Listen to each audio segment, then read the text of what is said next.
Double இன்டெக்ரலில் 15வது problem பார்க்குறோம்ப்பா. இதில் என்ன கொடுத்துருக்காங்க, சர்க்குலர் டிஸ்க்கு கொடுத்துருக்காங்க.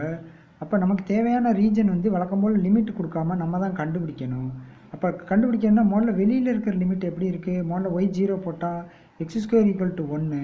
அப்போ எக்ஸோட வேல்யூ +or-1. அதைத்தான் எங்கே போடுறோம், அந்த முன்னாடி போடுறோம்.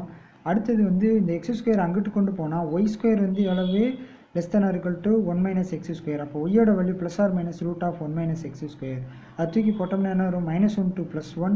இந்த இடத்துல -2 ப்ளஸ் வந்துடும். இது x² y² dx dy வந்துடும். ஆக இந்த இதை பிரித்தோம்னா அப்போ -1லேருந்து 1 வரைக்கும் இருக்கிறத இது 2 டைம்ஸு 0 to 1 ஆகும். இதையும் 2 டைம்ஸ் 0 to √. ஏன்னா ரெண்டுமே ஈவன் ஃபங்க்ஷன். அப்போ எப்படி வந்துடும், x² y³/3. ஏன்னா y² இன்டெகிரேட் பண்ணால் y³/3 இதை உள்ளே கொண்டு வந்துடுவோம். அப்போ இந்த வேல்யூ வந்து x², இது வந்து 1 - x² 3/2. எங்கே, இங்கே க்யூப், இங்கே வந்து 1/2. அப்போ அதை போட்டோம்னா இப்படி வந்துடும். இந்த ஒரு இது மட்டும் நான் சேஞ்சஸ் சொல்லாமல் விட்டுருக்கேன்ப்பா.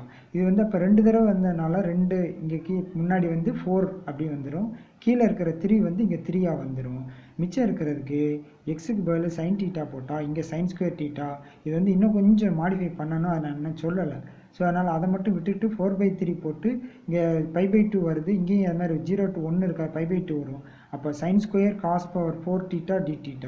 இது 4/3. இது வந்து 2 4னா 2 4 6ன்னு வரும். கீழே 1 மேலே 1 3ன்னு வரும். இன்ட்டு லாஸ்ட்டில் π/2ன்னு வரும். இது π/4. ஸோ மிச்சத்தை அடித்தோம்னா π/24 அப்படின்னு வரும். இந்த ஒரு ஏரியா மட்டும் விட்டுருக்கேன்ப்பா. மீதி எல்லாமே நம்ம ஈஸியாக கண்டுபிடிச்சிடலாம். இதை மட்டும் கடைசியில் சொல்கிறேன்.